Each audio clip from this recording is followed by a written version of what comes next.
победы в Великой Отечественной войне великий праздник. На этой войне погиб мой дед. И мне очень важно, чтобы будущее поколение знало, какой ценой завоеван наш мир. Историю моего деда расскажет моя дочь. Меня зовут Соколова Лиана, а это мой прадед Филиппов Степан Иванович. Он был призван на фронт с Кильче-Юрского сельского совета Ижемского района Республики Коми 23 августа 1941 года. Красноармеец-пулеметчик 28-й Невельской стрелковой дивизии 88-го стрелкового полка. В декабре 1941 года был ранен, направлен в госпиталь. С госпиталя прибыл на побывку домой, но дома пробыл недолго, вернулся на фронт. В сентябре 1942 года у него родилась дочь, моя бабушка. Но, к сожалению, прадеда тогда уже не было в живых. Он убит в бою 25 августа 1942 года, защищая город Великие Луки. Захоронен в деревне Ступино Псковской области. Я помню, я горжусь.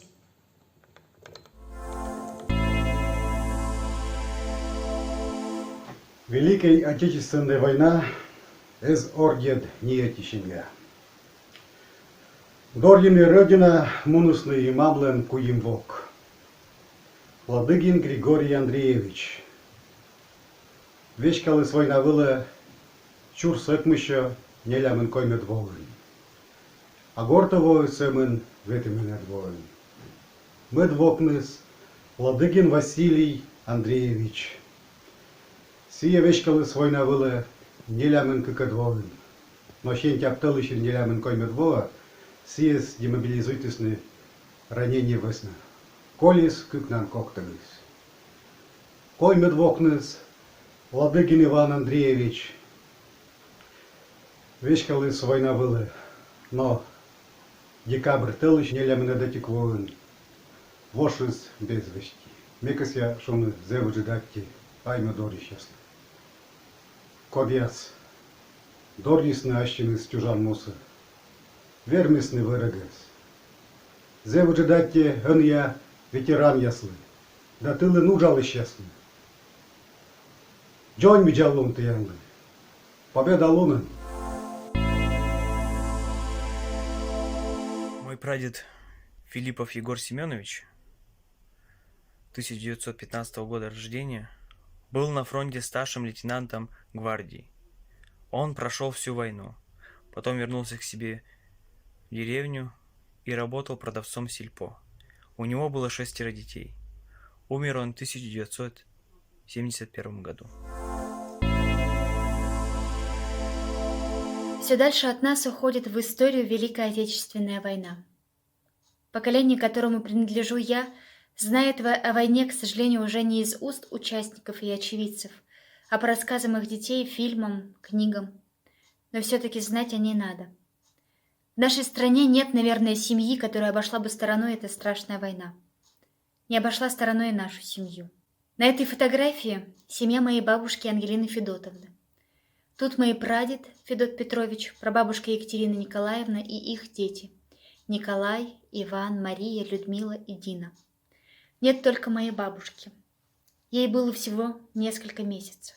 Мой прадед Третьяков Федот Петрович был председателем колхоза Изъямыльк в деревне Мале Божегодского сельсовета. На фронт его призвали 24 августа 1941 года. Воевал на Ленинградском фронте. Пропал без вести в мае 1942 года. В феврале 1943 года на фронт ушел брат моей бабушки Третьяков Николай Федотович. Ему было 18 лет. Был он танкистом, младший сержант. Горел в танке. Попал в плен. После освобождения был в советской тюрьме. Демобилизован в 1950 году. Женился. Жил с семьей в деревне Скородум. Был хорошим плотником. Не обошла война стороной и семью моей другой бабушки, Лии Николаевны. Ее отец, мой прадед, Напалков Николай Васильевич до войны был милиционером. Призван на фронт в сентябре 1941 года. В мае 1942 года демобилизован по ранению. По прибытию домой работал комендантом на лесозаготовительных участках. Бабушке Лии Николаевне в 1941 году исполнилось 12 лет. Как и все дети, она тоже помогала колхозу. Моя бабушка – мать-героиня. Вместе с дедушкой Егором Савичем они вырастили и воспитали 11 детей. Всем дали хорошее образование. Отца у дедушки Егора Савича, Шахова Саватия Александровича, призывали 17 января 1942 года. Был он рядовым. Служил в 146-м стрелковом полку. Был ранен. Умер в госпитале города Кирова 13 июля 1943 года. В своем последнем письме с фронта он писал детям, чтобы они слушались маму, никогда не курили, а вместо сигарет ели конфеты.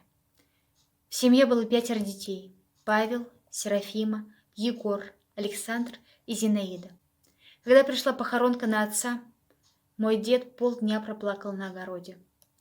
У них в доме на другой половине жили ссыльные немцы. Они говорили дедушке, что немцы победят, и они будут жить еще хуже. В январе 1943 года ушел на фронт старший брат дедушки Павел Савич, 1925 года рождения, демобилизован в 1944 году по ранению. Всю жизнь в легких у него сидел осколок.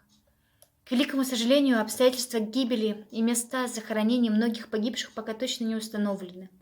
Еще о многих не вернувшихся с войны, как о моем прадеде Федоте Петровиче, в поименных списках сказано: пропал без вести.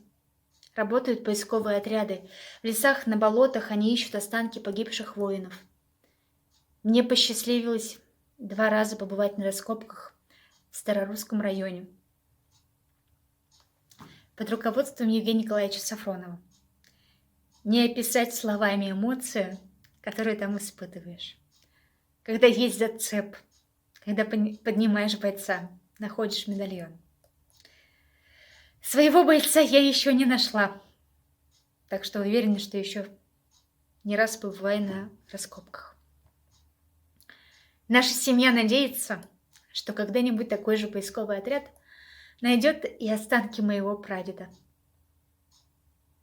Многое стирает время в памяти людской. Многое забывается в суете будничной жизни.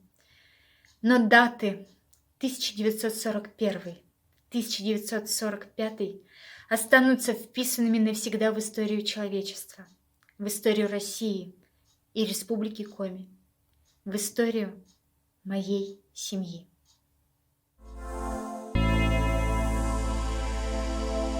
На этой фотографии мой прадед Урнушев Павел Алексеевич. Родился он 12 июля 1912 года в Прилузском районе села Спаспору, деревня Урнышевская. Был призван на фронт в июле 1941 года.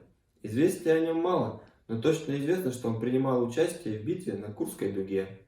Там был ранен, перевезен в Москву в госпиталь, где и скончался от ран 4 декабря 1943 года. Похоронен в Москве на Новодевичьем кладбище. Я помню, я горжусь. Мой прадед, Золотарев Геннадий Павлович, 1923 года рождения, родился в селе Керчомье, Усть-Куломского района, Коми, СССР. Когда началась война, ему было 18 лет. Он добровольно явился в Усть-Куломский военкомат и попросился на фронт. В начале июля 1941 года был отправлен рядовым на Карельский фронт. Был пулеметчиком. Награжден медалью за отвагу. В 1943 году был ранен в ногу. Долгое время лежал в госпитале. Вскоре его комиссовали по состоянию здоровья. В начале 1944 года приехал на костылях домой. Так как он имел 7-летнее образование, его отправили в село Воч, учителем начальных классов. Затем окончил учительский институт, и его отправили в Керчомскую школу учителем истории и географии. Позже закончил заочный пединститут и до конца своей жизни работал учителем географии и краеведений. Был женат, имел 5 детей. Как учитель награжден почетным знаком «Отличник народного просвещения». Ушел из жизни рано, в 53 года, в 1976 году.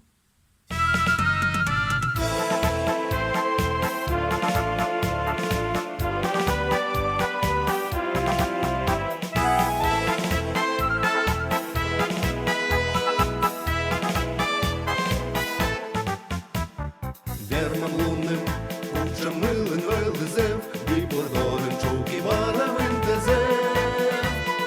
Литтем вертяс, учтем вояс бусичин, та є лунце мати з тими велевин. Та є верхом лунис, ора тиралон, та є гажлун, сієнем чеже созвон, та є радлун, щінга сора жибедлун. Вернем лунем, вернем лунем, вернем лунем. Ла-ла-ла,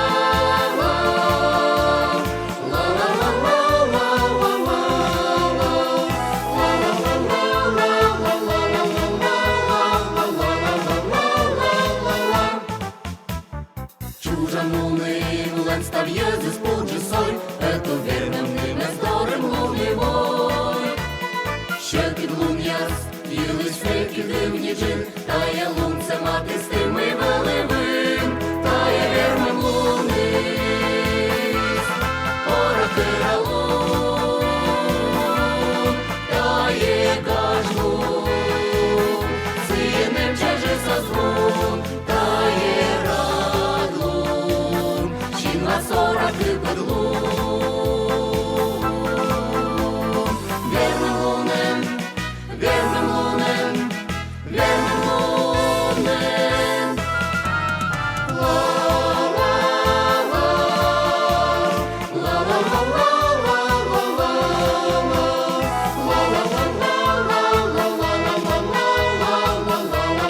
Ла-ла-ла, чолом маме, воїме екзаменні, кемтегли славили сука те надпій.